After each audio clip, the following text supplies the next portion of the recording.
But Nick, let's get to the main event here in the strawweight division. Of course, Mackenzie Dern against Angela Hill. And right now, Dern is almost a 2-1 betting favorite here against Overkill Hill. You understand this, and we just saw it with Jalton Almeida against Biggie Boy, right? Striker against BJJ practitioner. So you know Mackenzie Dern where she wants to live. She wants to live on the ground, and we're assuming that Angela Overkill Hill would like to keep this fight standing here. Now, can she do that in a smaller octagon here at the UFC Apex for the better part of 5 rounds? The one thing about this fight, Dave, Angela Hill is going to be up ahead on the scorecards until that 45-second mark, maybe in the 4th round, where it doesn't look good for her, right?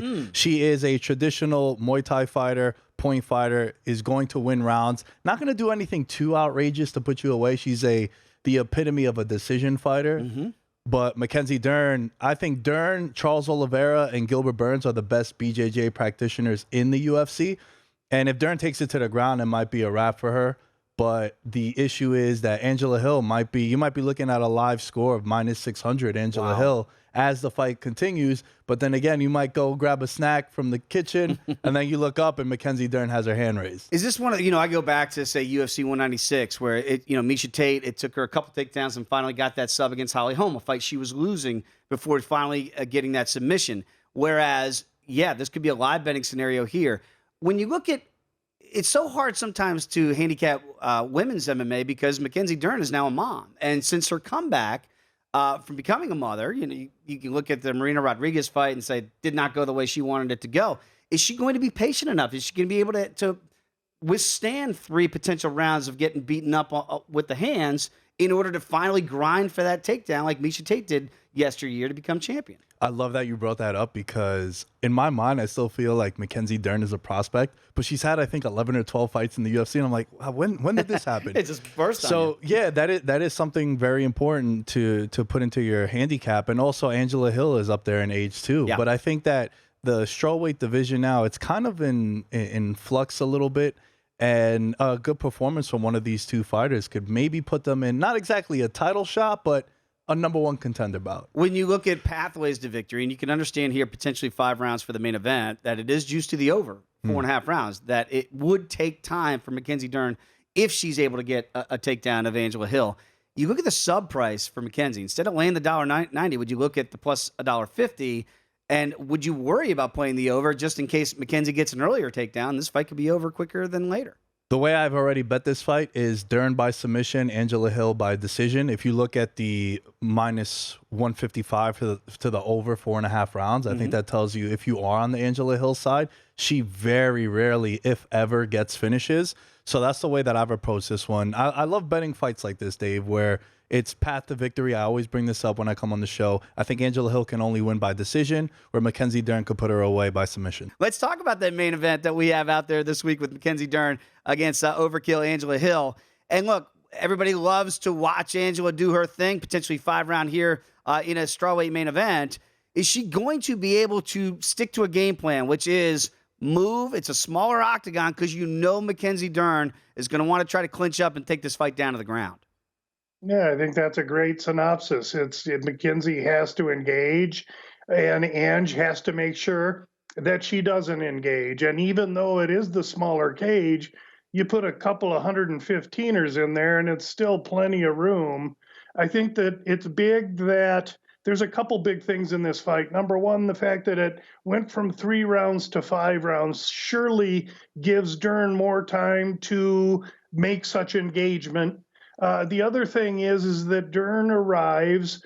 We have to handicap fights, and the fact is Dern arrives after going through, and she's in the middle of a divorce. And that divorce she's talked about it with James Lynch, who is a combat reporter that we all know how good his work is.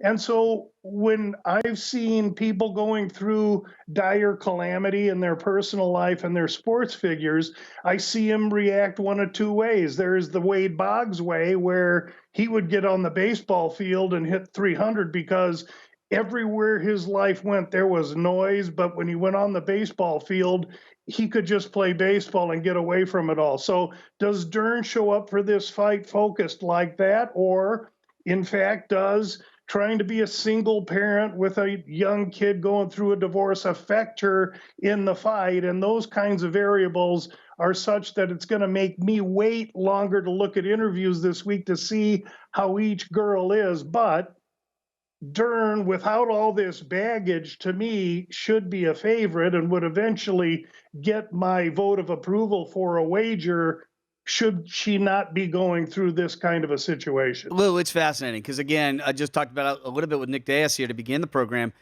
We don't have to do this a lot in men's MMA. Yes, sometimes they have personal issues, certainly outside of the octagon. John Jones has been a king of that, we understand. But when you're a mother, like now Mackenzie Dern is, we saw her come back after becoming a mother and didn't go very well against Marina Rodriguez there. And then you factor this in. That's why you're going to take a wait-and-see approach, because this is not just another normal fight week, it feels like, for Mackenzie Dern.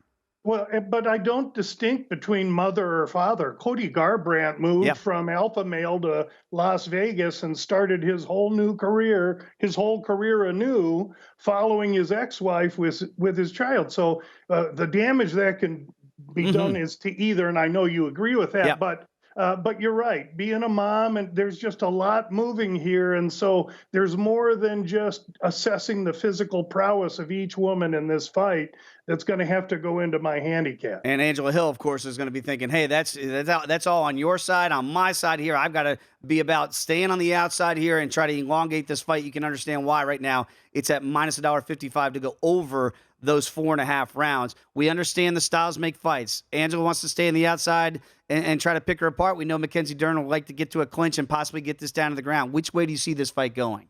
I just look at Mackenzie Dern being able to get the fight to the ground with Angela Hill at some point. I know it's a 5-round fight. Both ladies have experience there. Angela Hill, again, has evolved as a fighter. I mean, look, we saw her debut at 0-1 or 0-0. I don't remember what it was, but all her fights have been in the UFC, and she's looked impressive. She's scored some upsets. She's had some controversial split decisions. But Mackenzie Dern has the one talent above all else, and that's the ability to get the fight to the ground, get a submission. We've seen Angela Hill get tapped twice in her UFC career. I think it happens again. Mackenzie Dern's going to get an armbar. I'll call it out. Armbar finish for Mackenzie Dern. Whoa! And again, so if you like her via sub, that's plus $1.50 for Mackenzie Dern. Would you beware of the under, or excuse me, playing the over minus $1.55 because you think that a submission's coming?